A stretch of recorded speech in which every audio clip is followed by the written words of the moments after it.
Hay historias que han resonado a lo largo de los siglos, historias de grandes tentaciones y de redenciones aún mayores.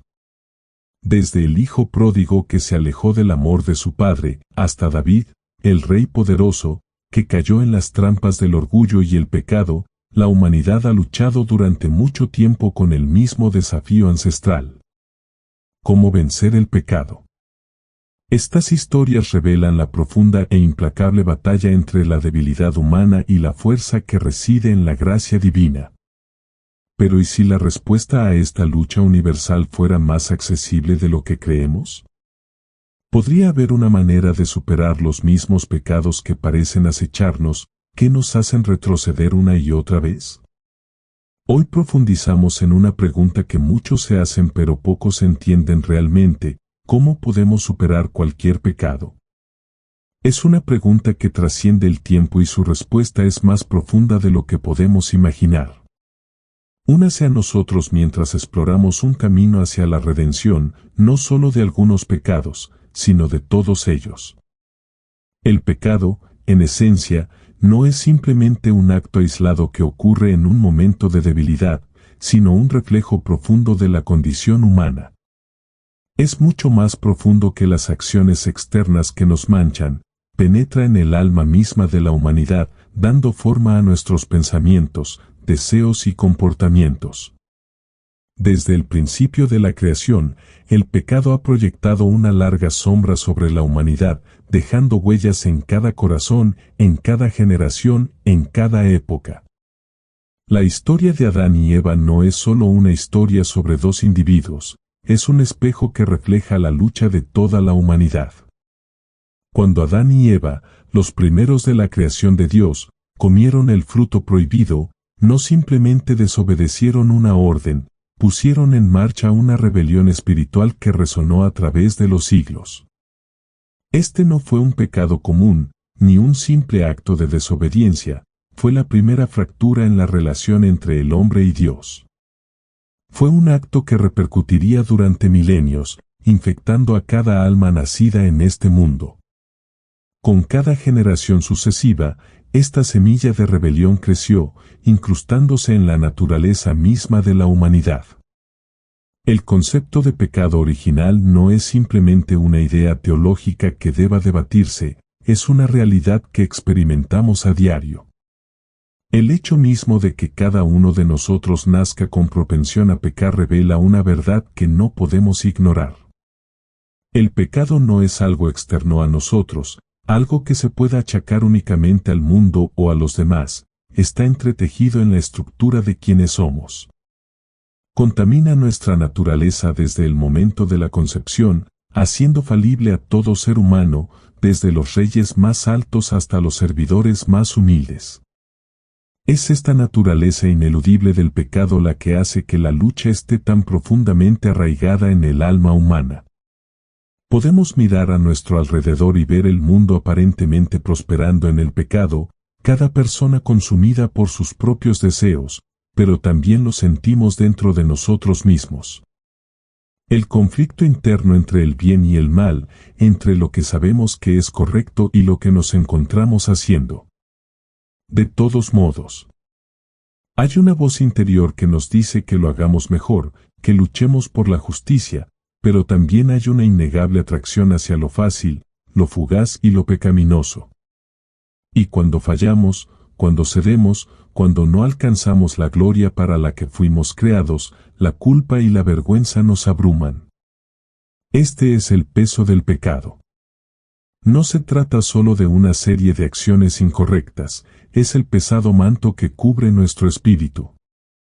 Es la voz interna que susurra: no eres suficiente, no puedes escapar, siempre fracasarás. El pecado trae consigo una carga emocional y espiritual que no se puede ignorar. Nos encadena, nos ata a nuestros errores pasados y nos hace preguntarnos si la redención es posible. El peso del pecado puede parecer insoportable, como una cadena que nos ata a nuestras debilidades y defectos.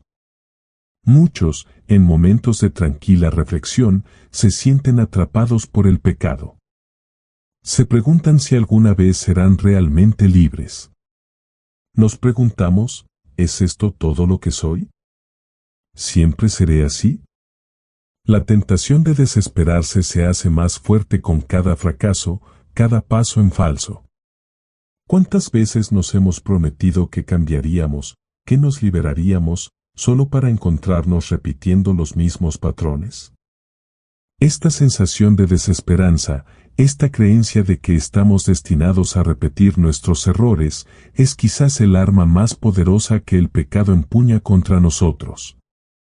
Nos convence de que el cambio es imposible, de que no hay salida al ciclo del fracaso. ¿Pero es realmente así? ¿No hay manera de liberarse de esta eterna lucha? Si el pecado está tan profundamente arraigado en nuestra naturaleza, tan estrechamente entretejido en los hilos de nuestra existencia, ¿podemos alguna vez esperar escapar de él? La misma pregunta, ¿podemos realmente vencer el pecado?, es la pregunta que está en el centro de todo viaje espiritual. Para aquellos que lo han intentado y fracasado, la respuesta a menudo parece un sueño lejano. Hay momentos en los que el pecado se siente como un muro insuperable, demasiado alto para escalarlo, demasiado grueso para atravesarlo. Pero, podría ser que la solución no esté en nuestra propia fuerza, en nuestros propios intentos de luchar con el pecado, sino en rendirnos a algo más grande que nosotros mismos. En esos momentos oscuros, cuando estamos abrumados por la culpa, cuando estamos atados por el peso de nuestras transgresiones, hay un rayo de esperanza. Es el susurro silencioso que le habla a nuestras almas, la promesa de liberación.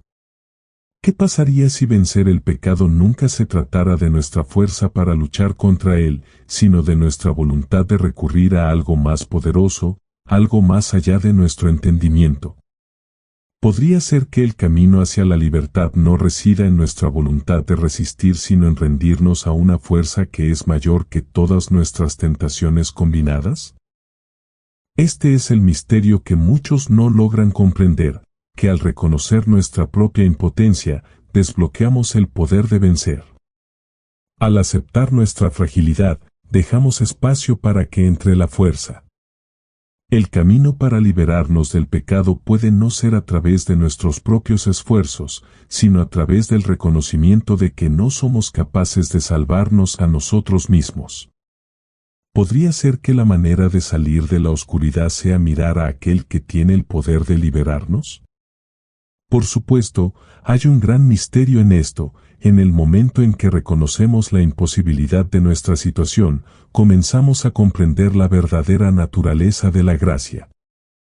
Es en este momento de vulnerabilidad donde finalmente podemos encontrar la fuerza para superar lo que alguna vez pareció invencible. Pero este no es un camino que podamos recorrer solos. Debemos preguntarnos, ¿y si vencer el pecado no es una lucha contra él, sino una entrega a algo mayor? ¿Qué pasa si la mayor victoria no reside en nuestra propia fuerza, sino en nuestra disposición a confiar en el poder de Dios para liberarnos? A medida que profundizamos en la lucha contra el pecado, queda claro que la clave para superarlo no está en esforzarse más, sino en entregarse al que es más fuerte. El peso del pecado es real, pero no es el final de la historia. La pregunta no es si el pecado nos pesará, sino si confiaremos en el poder que nos hará libres. Este, quizás, sea el mayor misterio de todos. No estamos llamados a vencer el pecado por nuestra cuenta, sino a reconocer que somos incapaces de hacerlo. Y en este mismo reconocimiento encontramos la fuerza para vencer, no con nuestro poder, sino con el suyo. ¿Será este el secreto que muchos han anhelado? ¿Podría ser que la verdadera victoria sobre el pecado se encuentre en rendir nuestra lucha y abrazar la victoria ya ganada por nosotros? El viaje que tenemos por delante puede ser difícil, pero es un viaje que promete libertad, si estamos dispuestos a confiar en aquel que puede ayudarnos a salir adelante. En la narrativa de la Biblia, hay un tema inconfundible que reverbera a través de sus páginas, las limitaciones de la fuerza humana a la hora de vencer el pecado. Una y otra vez, la humanidad se enfrenta a su debilidad inherente, a su incapacidad para liberarse de las cadenas del pecado mediante pura fuerza de voluntad. No importa cuán profundamente uno se esfuerce, no importa cuántos intentos se hagan, la batalla contra el pecado es a menudo demasiado grande para que un simple mortal la enfrente solo. Esta verdad tiene un profundo eco en la vida del apóstol Pablo. Pablo, un hombre de profunda fe y compromiso, luchó contra una aflicción persistente, descrita en sus propias palabras como un aguijón en la carne. ¿Qué era exactamente este aguijón? Sigue siendo un tema de debate, pero su efecto en Pablo fue claro: era una debilidad, una lucha que no pudo superar, a pesar de todos sus esfuerzos. En sus cartas, Pablo derramó su corazón a Dios, suplicando alivio, rogando fortaleza. Sin embargo, cuando Dios respondió a la petición de Pablo en 2 Corintios 12:9, la respuesta no fue la que Pablo esperaba. En lugar de darle la fuerza para quitar la espina, Dios dijo: «Te basta mi gracia, porque mi poder se perfecciona en la debilidad». Esta respuesta divina contiene un misterio que trasciende la comprensión humana, una revelación que contrasta marcadamente con la forma en que el mundo suele pensar. En un mundo donde la fuerza a menudo se equipara con la victoria y el poder, el mensaje de Dios es claro: no es a través de tu fuerza, sino a través de tu debilidad que mi poder se revela. En nuestra debilidad, la gracia de Dios se convierte no solo en un regalo de perdón, sino en la fuente misma de poder que nos permite superar nuestros fracasos. La gracia, en la Biblia, no es un mero concepto teológico, es una fuerza viva que respira y que tiene la capacidad de transformar y empoderar. Es una intervención divina, no basada en nuestro merecimiento, sino puramente un don de Dios, dado gratuitamente. Es en esta gracia que encontramos la fuerza para superar nuestras luchas más profundas. Cuando llegamos al fin de nosotros mismos, cuando nos damos cuenta de que nuestras propias capacidades, por mucho que lo intentemos, no pueden librarnos del dominio del pecado, nos encontramos al borde del precipicio de algo mayor. Este es el lugar donde entra la gracia. ¿Pero qué es esta gracia? ¿Cómo podemos comprender verdaderamente la magnitud de su poder? A primera vista, la gracia podría parecer nada más que el acto de perdonar, borrar los errores que hemos cometido. Pero la gracia, en su forma más auténtica, es mucho más que eso. No es simplemente Dios excusando nuestros errores, sino que Dios entra en nuestras vidas para transformarnos desde dentro. La gracia no solo perdona nuestros pecados, nos equipa para alejarnos de Él. Nos capacita para vivir una vida de rectitud, no a través de nuestro propio esfuerzo, sino a través del poder de Dios obrando en nosotros. En el momento de nuestros fracasos más profundos, la gracia no es una ofrenda pasiva. No espera simplemente a que seamos lo suficientemente dignos o perfectos para recibirlo. No, la gracia llega cuando estamos en nuestro punto más bajo, cuando estamos en nuestro punto más vulnerable, y nos ofrece una fuerza que no merecemos. Es en este acto de misericordia divina que encontramos el verdadero camino para vencer el pecado, no a través de nuestras propias fuerzas, sino entregándonos al poder transformador de la gracia. Para muchos, esta comprensión es difícil de comprender. Estamos condicionados a creer que debemos ganarnos todo lo que recibimos, que la clave para vencer el pecado es esforzarnos más, ser mejores, ser perfectos. Pero la realidad es muy diferente. La gracia de Dios no se trata de perfección, se trata de aceptación. Se trata de reconocer que no podemos hacerlo solos, y es a través de este humilde reconocimiento que la gracia puede echar raíces en nuestras vidas. La gracia no es un pase libre para seguir pecando. Más bien, es la solución divina la que nos permite dejar atrás nuestro pecado. Cuando aceptamos la gracia en nuestro corazón, no solo somos perdonados, estamos empoderados para vivir de manera diferente. Esta transformación no es instantánea, es un proceso, un viaje de por vida en el que cada día nos entregamos más y más al poder de la gracia. Se trata de permitir que la gracia obre en nosotros, cambie nuestros corazones y alinee nuestra voluntad con la de Dios. Es importante señalar que la gracia no es un permiso para vivir imprudentemente o descuidadamente. Más bien, la gracia es la energía divina que nos impulsa hacia la justicia. Nos dota de la fuerza para resistir la tentación y seguir una vida que refleje la santidad de Dios. Cuanto más cedemos a la gracia, más somos transformados. Es como una fuerza que se mueve a través de nosotros, moldeándonos, refinándonos y capacitándonos para caminar a la luz de la verdad de Dios. Quizás, sea el misterio que a muchos les cuesta comprender. La verdadera victoria sobre el pecado no se encuentra en nuestros propios esfuerzos, sino en nuestra voluntad de rendirnos a la gracia de Dios. En nuestra debilidad, su poder se perfecciona. En nuestro fracaso, se revela su fuerza. Y en esta paradoja encontramos la solución divina a la mayor lucha que la humanidad haya conocido jamás.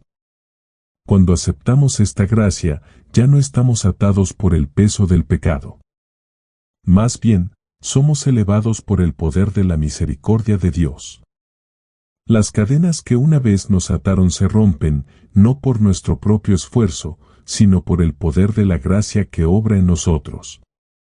Este es el corazón del camino cristiano, no es un viaje de autosuficiencia, sino un viaje de entrega a la gracia de Dios, que nos permite vencer el pecado. Elevarnos por encima de nuestras debilidades y vivir una vida digna del llamado que hemos recibido. La gracia es la solución divina a la lucha humana. Es la respuesta a la pregunta de cómo vencer el pecado, no con nuestras propias fuerzas, sino mediante la fuerza de la gracia de Dios. Y esta gracia no es un regalo de una sola vez, es un flujo continuo, siempre disponible para quienes lo buscan, siempre capaz de transformar los corazones, curar las heridas y liberarnos del poder del pecado. Al estar en presencia de la gracia, se nos recuerda que la batalla no nos corresponde a nosotros solos. Dios ya ha luchado por nosotros y, a través de su gracia, ha proporcionado la victoria. Nuestra tarea no es ganar la batalla, sino recibir la victoria que ya hemos obtenido. En esto encontramos el verdadero poder para vencer el pecado, no en nuestras fuerzas, sino en la gracia de Dios, que es suficiente para nosotros y en la que su poder se perfecciona. Hay momentos en la vida en los que todo parece estar fuera de nuestro control, cuando el peso de nuestros fracasos, nuestras luchas y nuestros pecados nos presiona con una fuerza abrumadora.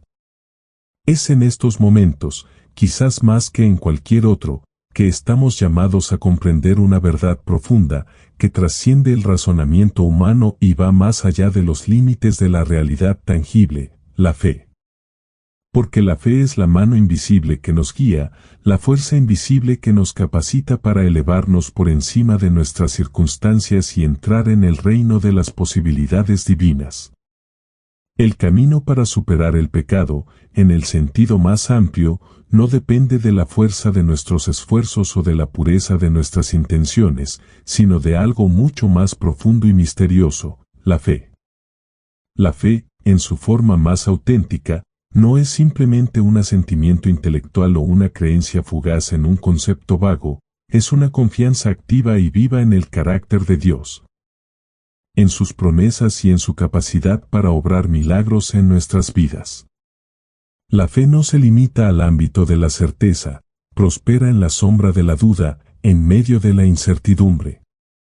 En el Evangelio de Marcos hay una historia que habla del núcleo de este principio.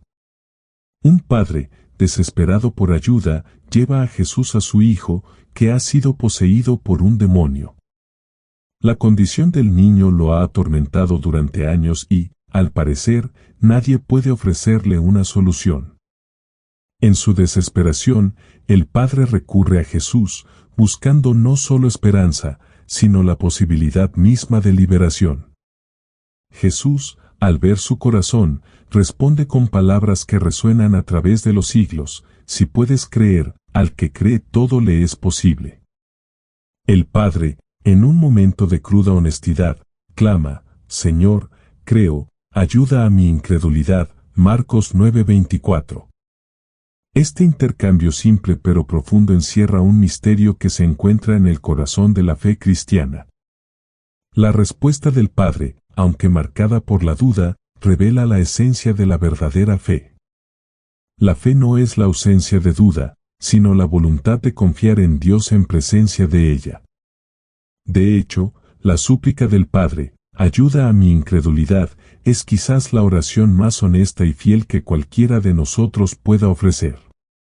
Porque la fe, en su forma más profunda, no es la ausencia de lucha o incertidumbre, sino la elección de confiar en Dios, incluso cuando todo dentro de nosotros quiere dudar.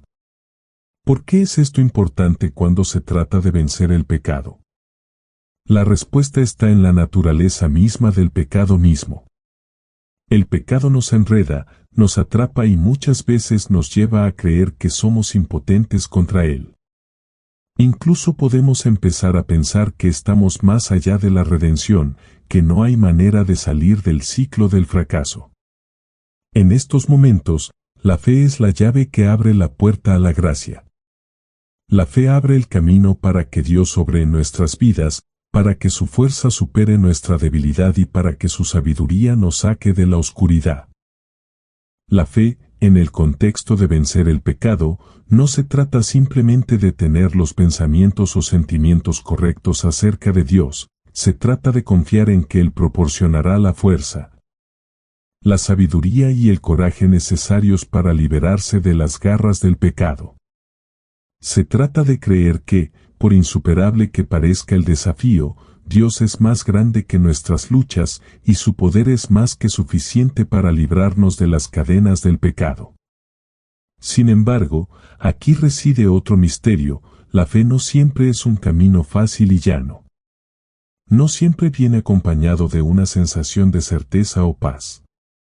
A veces, la fe se siente como caminar en la oscuridad, sin estar seguro del siguiente paso, preguntándose si Dios realmente saldrá adelante. Y, sin embargo, es en estos momentos de incertidumbre cuando la fe suele ser más poderosa. Es en la lucha con la duda, que llegamos a darnos cuenta de la verdadera profundidad de la fidelidad de Dios. Porque Dios no espera que tengamos una fe perfecta, libre de toda duda. Él comprende nuestras limitaciones humanas y nos encuentra donde estamos. Así como el Padre en Marcos 9 clamó pidiendo ayuda con su incredulidad, también nosotros podemos presentarnos ante Dios en nuestra debilidad, confiando en que Él nos encontrará allí y fortalecerá nuestra fe. El misterio de la fe, por tanto, es que es a la vez don y elección. Es un regalo de Dios, que nos ha sido dado por su gracia y, sin embargo, también es una elección que debemos hacer activamente. En nuestros momentos más oscuros, cuando somos más tentados a rendirnos al pecado, la fe nos llama a confiar en las promesas de Dios, a creer que Él es fiel, incluso cuando nuestras circunstancias parecen sugerir lo contrario. Y al tomar esa decisión, invitamos al poder de la gracia de Dios a atravesar la oscuridad, a hacer brillar la luz en nuestros corazones y brindarnos la fuerza que necesitamos para vencer. Esta fe no depende de nuestra propia capacidad para vencer el pecado, más bien, depende de la capacidad de Dios para obrar a través de nosotros. Es la comprensión de que nuestra victoria sobre el pecado no es algo que podamos lograr por nuestra cuenta, sino algo que Dios logra en nosotros cuando nos rendimos a Él con fe. Es por eso que el apóstol Pablo, en sus cartas, enfatiza que nuestra salvación, nuestra victoria y nuestra capacidad de vivir vidas justas son posibles gracias al poder de Dios que obra en nosotros, no a nuestras propias fuerzas. Efesios 2, 8-9. La fe es el canal a través del cual fluye la gracia de Dios, permitiéndonos superar las luchas del pecado y vivir en la libertad que Cristo ha comprado para nosotros. Por tanto, el papel de la fe en la superación del pecado es profundo y multifacético. La fe es la confianza en las promesas de Dios, la voluntad de rendirse a su poder y la confianza de que, por débiles o insuficientes que nos sintamos, Dios es más grande. Es a través de la fe que recibimos la fuerza para superar nuestros fracasos, resistir la tentación y caminar a la luz de la justicia. Y es a través de la fe que llegamos a comprender la misteriosa paradoja de que la fuerza de Dios se perfecciona en nuestra debilidad. 2 Corintios 12:9. La naturaleza invisible de la fe aumenta su misterio y poder. No es algo que pueda medirse con estándares humanos ni percibirse con nuestros sentidos. Es una fuerza que se mueve a través de nosotros, invisible pero profundamente sentida. La fe es la seguridad de lo que se espera, la convicción de lo que no se ve. Hebreos 11:1. Es la sustancia de las cosas que se esperan, el ancla de nuestras almas cuando todo a nuestro alrededor parece incierto. Y en los espacios silenciosos e invisibles donde reside la fe, el poder de Dios obra para transformarnos, liberarnos del pecado y llevarnos a la plenitud de vida que Él promete. La fe, al final, es la puerta por la que el poder transformador de la gracia entra en nuestras vidas. No es mediante nuestro propio esfuerzo o fuerza de voluntad que vencemos el pecado, sino mediante nuestra voluntad de confiar en Dios, incluso en medio de la incertidumbre, incluso cuando la duda persiste. Y en este acto de confianza, descubrimos que todo es posible para Dios, porque Él es fiel para lograr en nosotros lo que nunca podríamos hacer por nuestra cuenta. Al aferrarnos a esta fe, recordamos que la victoria sobre el pecado no se gana mediante nuestras propias fuerzas, sino mediante el poder de Dios que obra en nosotros. Es a través de la fe que encontramos el coraje para enfrentar nuestras debilidades, la esperanza para superar nuestras luchas y la confianza para creer que, al final, Dios saldrá victorioso sobre todo. El arrepentimiento es uno de los conceptos más misteriosos y profundos de la Biblia. Es una palabra que conmueve los corazones de muchos, pero su profundidad sigue siendo difícil de alcanzar, incluso para aquellos que se llaman a sí mismos seguidores de Cristo. A menudo mal entendido, el arrepentimiento no es simplemente un triste reconocimiento del mal, ni es simplemente un ritual o un requisito a los ojos de Dios. Es, en esencia, un cambio espiritual, un cambio radical de corazón y de mente que saca a una persona de las tinieblas del pecado a la luz de la gracia de Dios. A primera vista, la palabra arrepentimiento puede evocar pensamientos de culpa, vergüenza y el peso de las malas acciones. Pero el arrepentimiento, como revela la Biblia, no consiste en regodearse en la desesperación por fracasos pasados, se trata de una reorientación radical del alma, un cambio del pecado a la santidad. Del egocentrismo al centrado en Dios. Es un camino hacia la libertad, no un camino hacia la condenación. Y aunque a menudo se lo relaciona con la tristeza y el remordimiento, hay un elemento aún más profundo, el arrepentimiento tiene que ver con la esperanza. Espero que a través del arrepentimiento, Dios transforme el corazón, sane el alma y renueve el espíritu. El arrepentimiento, en su forma más auténtica, comienza con la conciencia de que nos hemos desviado del camino recto, de que hemos permitido que el pecado oscurezca nuestro corazón y nos aleje de aquel que nos creó. Pero esta conciencia no debe confundirse con el mero arrepentimiento o tristeza por las consecuencias de nuestras acciones. Es algo más profundo, algo que sacude el centro de nuestro ser y nos llama a examinar la verdadera naturaleza de nuestra relación con Dios. La Biblia habla de este tipo de arrepentimiento en 2 Corintios 7:10, donde Pablo escribe, porque la tristeza que es según Dios produce arrepentimiento para salvación, de la que no hay que arrepentirse. Pero la tristeza del mundo produce muerte. En este versículo, vemos una distinción entre dos tipos de tristeza, una que lleva a la vida y otra que lleva a la destrucción. El dolor que lleva al arrepentimiento no es un dolor egocéntrico, nacido de la vergüenza de ser descubierto o del miedo al castigo. Más bien, es el dolor de darnos cuenta de que hemos traicionado el corazón de Dios, que nuestro pecado ha causado una ruptura en la relación entre el Creador y lo creado. Es este dolor el que genera el verdadero arrepentimiento, un alejamiento de la vida de pecado y un regreso a los brazos de Dios. ¿Pero qué significa realmente este giro? En la historia del hijo pródigo vemos una vívida ilustración del arrepentimiento. El hijo menor, después de haber tomado su herencia y desperdiciarla viviendo imprudentemente, se encuentra indigente y destrozado. En su vacío, recupera el sentido y decide regresar a casa con su padre. En Lucas 15, 18-19, el hijo dice, «Me levantaré e iré a mi padre y le diré, Padre, he pecado contra el cielo y contra ti, y ya no soy digno de ser llamado tu hijo. Hazme como a uno de tus jornaleros». Esta decisión de regresar no es solo un simple cambio de ubicación, es un profundo cambio interno, una profunda comprensión de que su vida sin el amor y la protección de su padre es vacía e inútil. Es aquí donde comenzamos a descubrir el verdadero significado del arrepentimiento. El arrepentimiento no es simplemente una disculpa por errores pasados, es un acto de volverse, alejarse de una vida de pecado, alejarse de nuestra propia autosuficiencia y volverse hacia Dios. Es una decisión de regresar al Padre, abrazar la gracia y el perdón que Él ofrece y dejar la vieja vida a cambio de una nueva. En la historia del hijo pródigo, el padre no castiga ni condena al hijo. En cambio, corre hacia él con los brazos abiertos, ansioso por devolverle el lugar que le corresponde en la familia.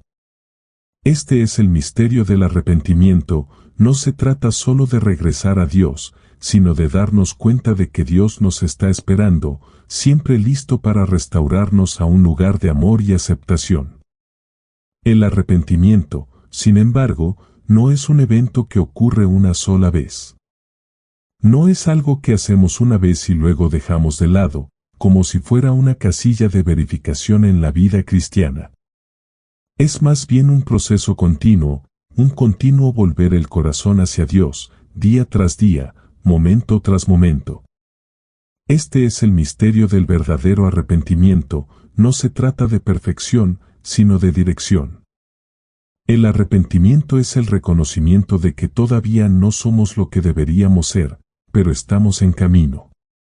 Cada vez que caemos, cada vez que tropezamos en nuestro caminar con Dios, el arrepentimiento nos da la oportunidad de dar marcha atrás, regresar a su abrazo y comenzar de nuevo.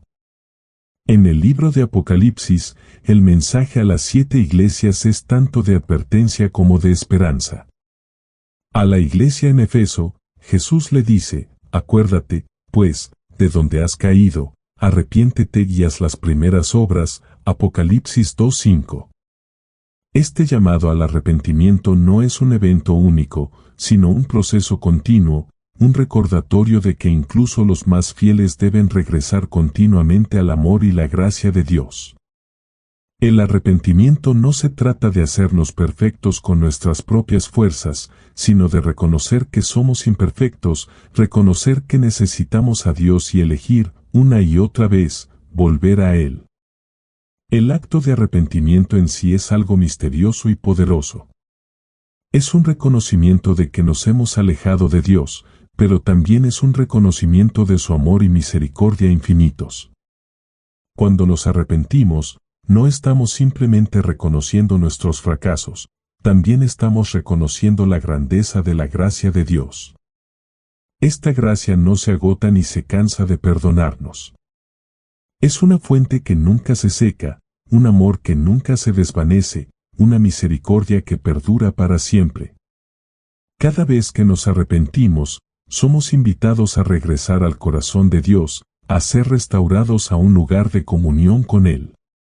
Esta es la verdadera belleza del arrepentimiento, no se trata de castigo o condenación, sino de restauración y renovación.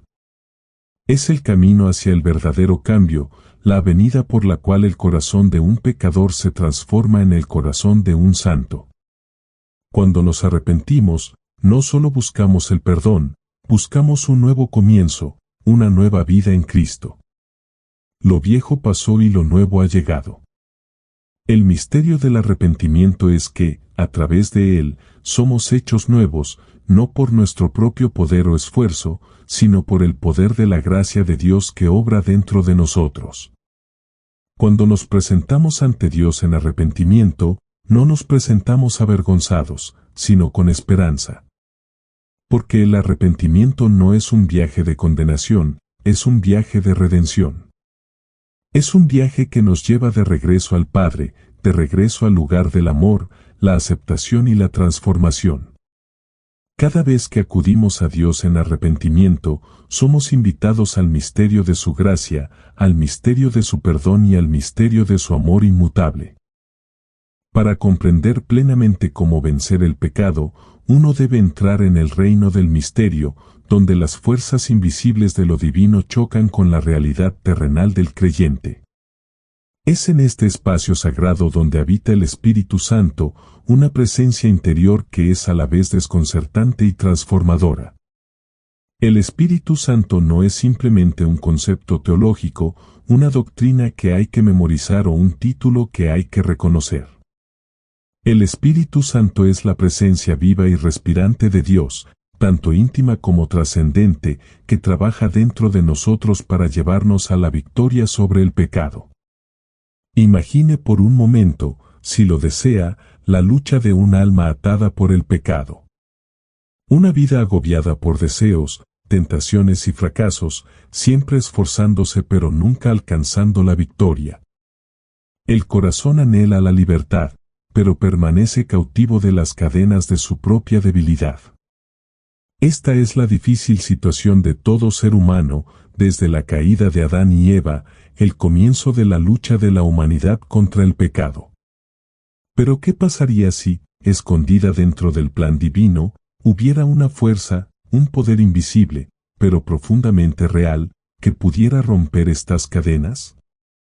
Un poder que trasciende el esfuerzo humano, un poder que hace posibles cosas imposibles, un poder que conduce no solo a la liberación, sino a la transformación completa. Este poder no es otro que el Espíritu Santo. En el ámbito de la fe cristiana, el Espíritu Santo es el misterioso agente de cambio. A través del Espíritu Santo, el creyente no solo está equipado para vencer el pecado, sino que también está capacitado para vivir una vida más allá del alcance del pecado. El apóstol Pablo capta este poder maravillosamente en Romanos 8:13 cuando escribe, «Si por el Espíritu hacéis morir las obras de la carne, viviréis». Este no es solo un llamado a esforzarse más o esforzarse más diligentemente. Este es un llamado a confiar en la presencia misma de Dios dentro de nosotros, el Espíritu Santo, para liberarnos de las garras mortales del pecado. Sin el Espíritu, ninguna cantidad de fuerza humana, ningún acto de voluntad, puede liberarnos del poder del pecado. Pero con el Espíritu todo es posible. Vivir de acuerdo con la voluntad de Dios es un misterio profundo, uno que no puede ser plenamente comprendido únicamente por el entendimiento humano. La Biblia nos dice que el Espíritu escudriña las cosas profundas de Dios, 1 Corintios 2:10, y es a través de este Espíritu que llegamos a conocer a Dios más plenamente y vivir en alineación con su voluntad. El creyente, cuando está lleno del Espíritu Santo, se convierte en un vaso, no solo un receptor pasivo de la gracia, sino un participante activo en el plan divino de Dios. A través del Espíritu, el creyente recibe la fuerza para resistir la tentación, la sabiduría para discernir la verdad y la convicción para caminar en rectitud. Pero, ¿cómo se manifiesta este misterioso poder del Espíritu Santo en la vida de un creyente? La respuesta está en la transformación. Cuando una persona está llena del Espíritu Santo, sus deseos comienzan a cambiar. Ya no están esclavizados a los anhelos de la carne, a las tentaciones que antes parecían irresistibles. En cambio, sus deseos se alinean con la voluntad de Dios y buscan lo que es puro, santo y bueno. El Espíritu de Dios comienza a remodelar la naturaleza misma del corazón del creyente. Donde antes había egoísmo, ahora hay altruismo; donde había ira, ahora hay paz; donde había amargura, ahora hay perdón. Esta transformación no es algo que pueda lograrse únicamente mediante el esfuerzo humano, es una obra del Espíritu Santo, un milagro divino que cambia al creyente de adentro hacia afuera. La Biblia habla de este cambio milagroso en la vida de un creyente.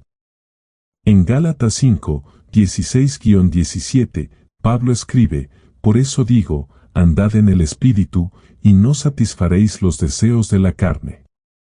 Porque la carne desea lo contrario al Espíritu, y el Espíritu lo contrario a la carne. En estos versículos, Pablo destaca la batalla cósmica que tiene lugar en el corazón de cada creyente. Por un lado está la carne, la naturaleza natural y pecaminosa que nos empuja hacia deseos egoístas y acciones pecaminosas. Del otro lado está el Espíritu, la presencia divina que nos da poder para caminar en rectitud. Esta batalla es real y continúa. Pero aquí está el misterio: cuando caminamos en el Espíritu, ya no somos esclavos de la carne. El Espíritu nos fortalece para superar las tentaciones que alguna vez parecían insuperables. La presencia del Espíritu Santo en la vida de un creyente no es solo para su propio beneficio, sino también para el beneficio de los demás. El Espíritu permite al creyente ser testigo de la gracia de Dios, compartir el mensaje de esperanza y redención con el mundo.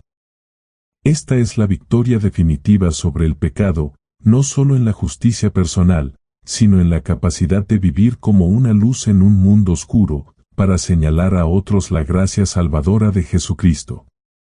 El Espíritu da poder a los creyentes para vivir su fe, para mostrarle al mundo que hay un camino mejor, un camino de victoria, un camino de transformación. Sin embargo, el poder del Espíritu Santo no siempre es evidente de inmediato. Hay momentos en que el creyente todavía puede luchar con el pecado, cuando la vieja naturaleza parece resurgir de nuevo. El misterio de la obra del Espíritu es que a menudo es gradual y muchas veces está oculta a nuestra vista inmediata. Pero esto no significa que el Espíritu esté inactivo. El Espíritu obra silenciosa y constantemente, provocando cambios en formas que a menudo son imperceptibles para el ojo humano. Es un trabajo que va profundo, hasta lo más recóndito del corazón, renovando los cimientos mismos del alma.